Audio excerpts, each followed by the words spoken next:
बालेराव साहेब पुढे गेले. पुढे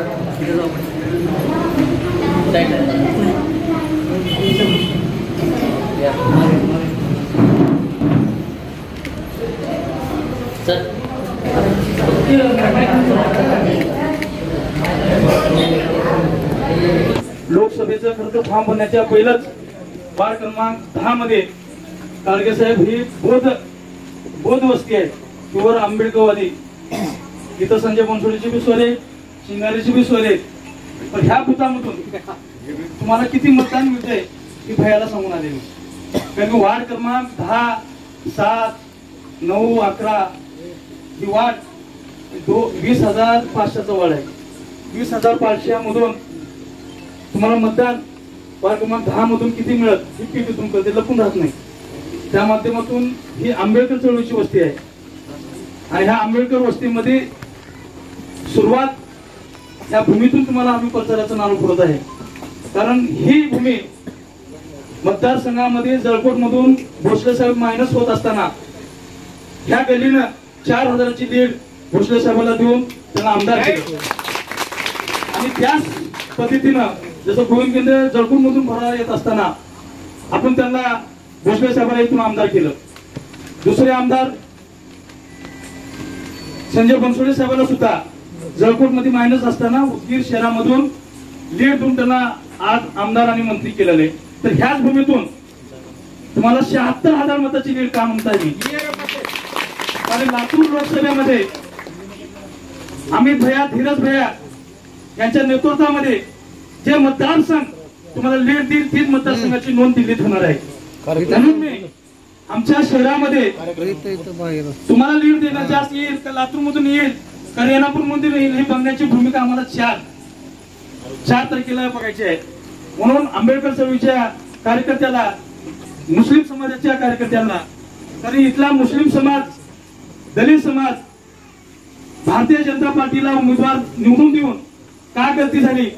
दिल्लीमध्ये संविधान त्याचे तुकडे दलित समाजावर अन्याय, मुस्लिम समाजावर अन्याय ही भूमिका मांडत असताना देशामधल्या गुजरात मध्ये काय होत आहे, उत्तर प्रदेश मध्ये काय, ही आमची भूमी या वार्डामध्ये, या शहरामध्ये माहित आहे. कारण आमच्या भारत देशातल्या मोदी विरोधात जे भूमिका मांडत आहे ते आमचे जिग्नेश मेवानी, कन्याकुमार आणि प्रतापगडी हे आमच्या संघटनेचे फाउंडर मेंबर आहेत. आणि त्यांच्या नेतृत्वामध्ये लातूर लोकसभेचे इलेक्शन आहे. ते गुजरात मधून आमचे नेते हे निवडून आलेले आहेत. पण आज लातूर लोकसभेमध्ये मी साहेबाला विनंती केलेली आहे की हे 3 स्टार प्रचारक आपल्याला पाहिजे. कारण इम्रान प्रतापगडी, कन्याकुमार आणि जिग्नेश मेवानी हे दलित, मुस्लिम आणि ओबीसी नेते आपण प्रचारात ठेवत आहे. म्हणून आंबेडकर चळवळी इथल्या मुस्लिम समाजाची एकीकरण करण्याची भूमिका लातूर लोकसभेमध्ये महत्वाची आहे. पण म्हणून पक्षाला सुद्धा आम्ही 3 नेते दिलेले आहे. तर त्याच मतदारसंघातून आपल्याला उदगीर शहरामध्ये तर मला शेअरच दिलेला आहे. तर तालुका अध्यक्ष नसताना सुद्धा कल्याण पाटील ते हाली माझ्याकडे होतं. पण काही कार्यकर्ते म्हणले हाली नका, नागलगाव नका. त्या माध्यमातून आपण उदगीर शहरामध्ये मान धन तन त्या कामाला तुम्हाला इथल्या कार्यकर्त्यातून डॉक्टर काळगे साहेबांना कशी लीड आपल्या शहरामध्ये देता येईल ही प्रत्येक कार्यकर्त्याला प्रत्येक बूथ वाईज आपल्या मताच्या भूमिकेतून आपण मांडा. कारण ही निवडणूक देशासाठी महत्वाची आहे, राज्यासाठी महत्वाची आहे आणि आपल्यासाठी सुद्धा महत्वाची आहे. कारण ही निवडणूक डॉक्टर आले म्हणजे आपला विकास झाला ही समजून आपल्याला निवडून करायची आहे. कारण काळगे साहेबांच्या भविष्यावर आपले भविष्य आहे. कारण आपलं राजकारण डॉक्टर काळगे साहेबांच्या नेतृत्वामध्ये मांडायचे आहे. कारण आज होत असलेल्या जातीवाद, संविधान विरोधात जे भूमिका या देशामध्ये चालत आहे त्याच्या विरोधात आपल्याला बंड म्हणून डॉक्टर काळगे साहेबांना विजय करायचे आहे. ना जात ना पात, फक्त आपल्याला काँग्रेस पक्षाला निवडून आणायचे आहे या भूमिकेतून आपण आलो. काळे साहेब, शिवाजीराव मुळे सर, मंजूरबाई पठाण सर्वच महाविकास आघाडीचे पदाधिकारी आणि ज्यांनी इतका उशीर झालेला असताना सुद्धा अनेक या कार्यक्रमातून त्या कार्यक्रमात जाताना उमेदवाराला इथं आल्यानंतर इथल्याच कार्यकर्त्याच्या हातात उमेदवार जातो, पुढे किती पाठवायचे. त्यामुळं खरं तर निवृत्तीरावची, सांगवे साहेबांची मी अशी दिलगिरी व्यक्त करतो की काँग्रेस पक्षाच्या उमेदवाराला आणि कार्यकर्त्याला या ठिकाणी येताना वेळ झाला. तरीही इतका उशीर झालेला असताना सुद्धा कार्यकर्त्यांचं संघटन असल्यामुळे एवढ्या मोठ्या प्रमाणात आपण इतक्या 9 वाजेपर्यंत इथं सर्व कार्यकर्ते उभा थांबवलात, त्याबद्दल आपलं अभिनंदन करतो. आणि आता त्यांनी सांगितल्याप्रमाणे आता लातूर लोकसभा मतदारसंघामध्ये एकच फॅक्टर आहे. माझी पत्रकारांना सुद्धा विनंती आहे की हे गोष्ट नोंद करायची. आता एकच फॅक्टर, फक्त डॉक्टर काळगे, दुसरा कुठलाच फॅक्टर. हे वातावरण जर आपण पाहिलं तर पुढे घेऊन जात असताना निवडणूक इतका प्रचंड प्रतिसाद, ज्या ठिकाणी आम्ही संवाद बैठका घेत होतो त्या ठिकाणी त्याला सभेमध्ये रूपांतर झालं, इतकं प्रचंड प्रतिसाद आहे. या सरकारनं मागेल्या 10 वर्षात कुठलंच काम केलेलं नाही. खऱ्या अर्थाने आकड्याचा खेळ हे सरकार मांडतंय. बहुमत द्या, आम्हाला विजयी करा, या ठिकाणी सरकार म्हणत नाही. सरकार आम्हाला विशिष्ट आकडा मागतंय. आपल्या मागचं गणित आमच्या बहुजन समाजातील, दलित समाजातील सर्वच जनतेला कळलं पाहिजे की यांना या संविधानामध्ये बदल करायचे. हा खेळ हे भारतीय लोक कधीही हाणून पाडतील हे निश्चय या बैठकीच्या माध्यमातून आपल्याला करायचे. आताच सांगवे साहेबांनी ठामपणाने सांगितलंय, उदगीर शहर असेल, उदगीर ग्रामीण असेल, आपल्याला 7 तारखेला मतदान करायचे. 7 हवी आहे पंजाला, 7 तारीख आहे, महिना आहे 5वा. हे विनंती करतो. आणि तुमचं मतदान ज्यावेळेस पंजासमोर दाबलं जाईल, मला खात्री आहे ते बटन जेव्हा दाबाल तेव्हा ते विजयी मतदान असेल हे आव्हान करतो आणि माझ्या वाणीला विराम देतो. जय जवान. लातूर लोकसभेचे उमेदवार आदरणीय काळगे साहेब या बैठकीत उपस्थित आहेत. या ठिकाणी निवृत्तीराव सांगवे साहेबांनी ज्या सभेचं आयोजन केलं आहे ते अतिशय चांगल्या पद्धतीचं आयोजन केलेलं आहे. आणि आपल्या भाषणातून त्यांनी सांगितले की या वार्डातून मी जास्तीत जास्त लीड देणार आहे.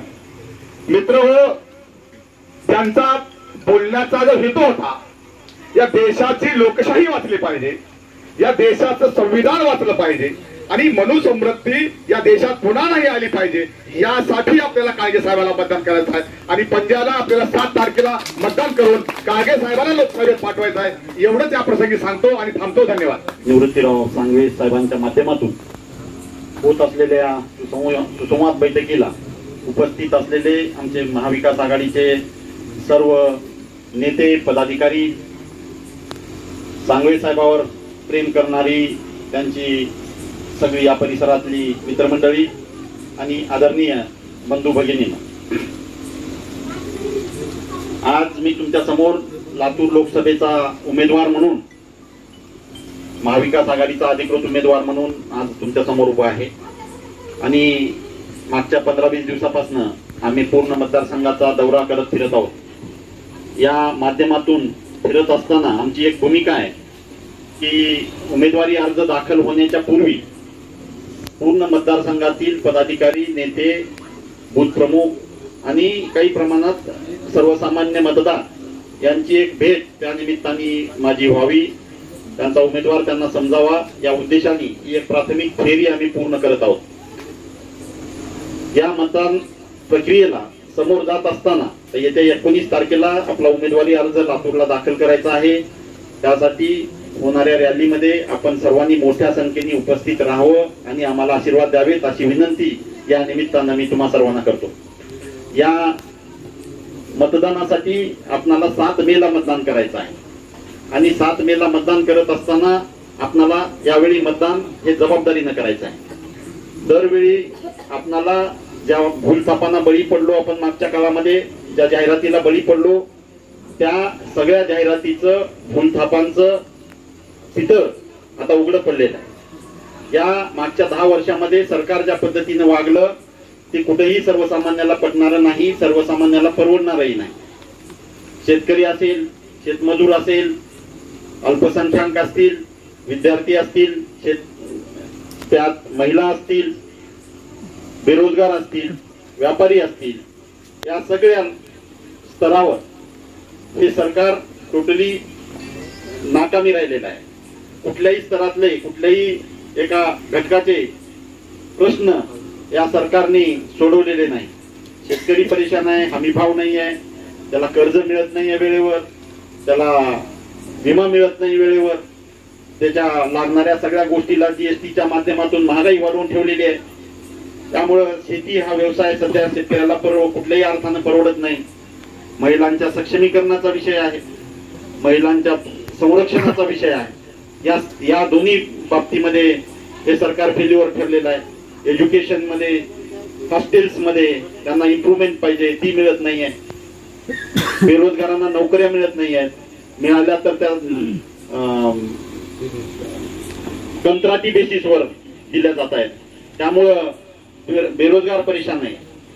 आज 200-500 जागेसाठी 10-10 लाख पोरं परीक्षा देतात आणि 2 दिवसात परीक्षा रद्द होते, पेपर कुठला तरी फुटलेला असतो. अशा पद्धतीनं एक प्रकारचा बेजबाबदारपणा सरकारच्या वर्तनातून वारंवार आपल्याला दिसून येतोय. ह्या सगळ्या गोष्टीला कुठंतरी आपल्याला आवाज उठवण्याची गरज आहे. मागच्या 2 लोकसभेच्या इलेक्शन्स मध्ये जे उमेदवार आपण निवडून दिले त्यांनी कुठल्या गोष्टीवर आवाज उठवला, आपले कुठले प्रश्न लोकसभेमध्ये मांडले, आपला कुठल्या अडचणीमध्ये ते धावून आले, आपल्या मतदारसंघात आले का, तुमची विचारपूस केली का, तुमचं काम केले का कुठलं, ह्या गोष्टीचा विचार प्रत्येक नागरिकांनी एक जबाबदार नागरिक म्हणून करावा अशी माझी विनंती आहे. आपणाला ज्या पद्धतीनं सरकार सध्या वागतंय त्या हुकुमशाही प्रवृत्तीनं हे सरकार सध्या वागतंय. या माध्यमातून येत्या इलेक्शनच्या माध्यमातून अबकी बार 400 पार हा नारा केवळ एवढ्यासाठी आहे की त्या माध्यमातून संविधान बदलण्याची त्यांची एक मनीषा या निमित्तानं काही लोकांनी त्यांच्या नेत्यांनी बोलून दाखवले. ही त्यांची इच्छा कुठल्याही परिस्थितीमध्ये आपणाला पूर्ण होऊ द्यायची नाही आणि ते पूर्ण न होऊ देण्याचा अधिकार, ते पूर्ण न होऊ देण्याचा हक्क तुम्हाला आदरणीय आंबेडकर साहेबांनी दिलेला आहे. त्या हक्काच्या माध्यमातून येत्या 7 मे दिवशी तुम्ही पंजासमोरचं बटन दाबून तुमचे आशीर्वाद आमच्या पाठीशी उभे करावेत आणि मला प्रचंड बहुमताने निवडून द्यावं एवढीच या निमित्तानं विनंती मी तुम्हाला करणार आहे. या पुढच्या काळामध्ये तुमचे आशीर्वाद मिळाल्यानंतर जर मागचे जसे उमेदवार 5 वर्षासाठी गायब झाले तसं न होता पुढच्या काळामध्ये तुमच्या तालुका प्लेसला दर महिन्यात किमान एक व्हिजिट माझी राहील अशी ग्वाही या निमित्तानं मी देतो आणि तुमचे काम करण्यासाठी नेहमी तत्पर राहील एवढा शब्द या निमित्ताने देतो. आणि आदरणीय सांगवे साहेबांनी जी मीटिंग आपल्यासाठी घडवून आणली त्याबद्दल त्यांचे आभार आणि उपस्थितीबद्दल तुम्हा सर्वांचे आभार व्यक्त करतो.